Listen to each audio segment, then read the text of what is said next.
강서구청장 보궐선거가 임박하며 연휴 마지막 날인 오늘도 정가는 바쁘게 돌아갔습니다. 국회 출입하는 강영호 기자와 정치톡톡에서 더 자세히 짚어보겠습니다. 강 기자, 강서구청장 보궐선거 이제 여드레 앞으로 다가왔습니다. 오늘은 토론회가 열렸다고요? 네, 강서구청장 후보 토론회에서 국민의힘 김태우 후보와 더불어민주당 진교훈 후보가 충돌했습니다. 네. 김 후보는 진 후보가 출마를 위해 이력을 급조했다고 공격했고, 진 후보는 김 후보의 귀책 사유로 발생한 보궐선거라고 반격했습니다.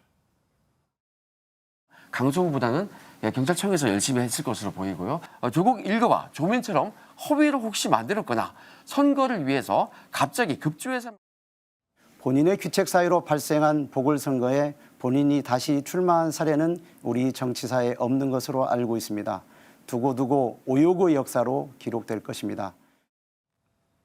네. 김 후보가 구청장 시절 국내 최대 규모의 공공사업을 유치했다고 강조하며 여당 구청장론을 내세우자 진 후보는 대통령과 정부 여당, 기초단체장이 모든 같은 당이어야 하냐고 맞받았습니다. 정의당 권수정 후보는 거대 야당이 정쟁만 일삼는다고 비판하기도 했습니다.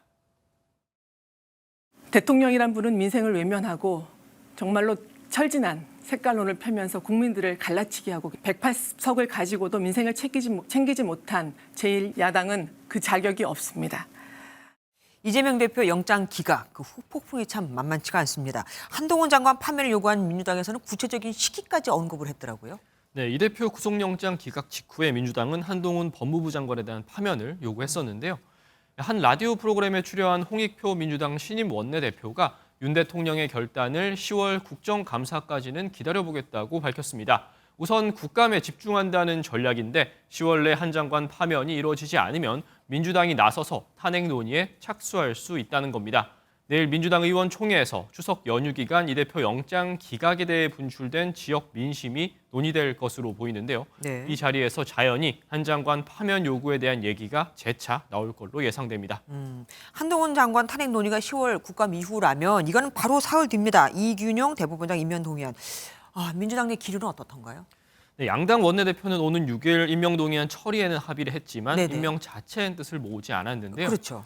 대법원장 임명 동의를 위해선 재적의원 과반 출석에 출석의원 과반 찬성이 필요한 만큼 민주당 기류가 절대적인데 현재로선 부결에 무게가 실리는 모습입니다.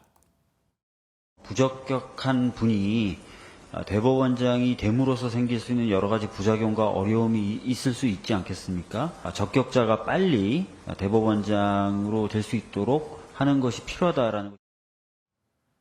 국회 인사청문특별위원회 야당 간사인 박용진 의원 역시 매우 부적격하다는 의견을 밝혔는데요. 내일 민주당 의원 총회에서 부결 당론 채택 등을 논의할 예정인데 이를 둘러싼 여야 대립이 장기화할 것이란 전망이 나옵니다. 네, 정치톡톡 정치부 강영호 기자와 지금까지 함께했습니다. 고맙습니다.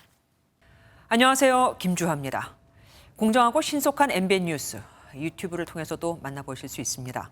특히 더 많은 뉴스와 라이브를 보고 싶으시다면 오른쪽을 눌러서 구독하시면 됩니다. 어렵지 않죠? 빠르고 정확한 뉴스로 계속 찾아뵙겠습니다. MBN 뉴스를 시청해 주신 여러분 고맙습니다.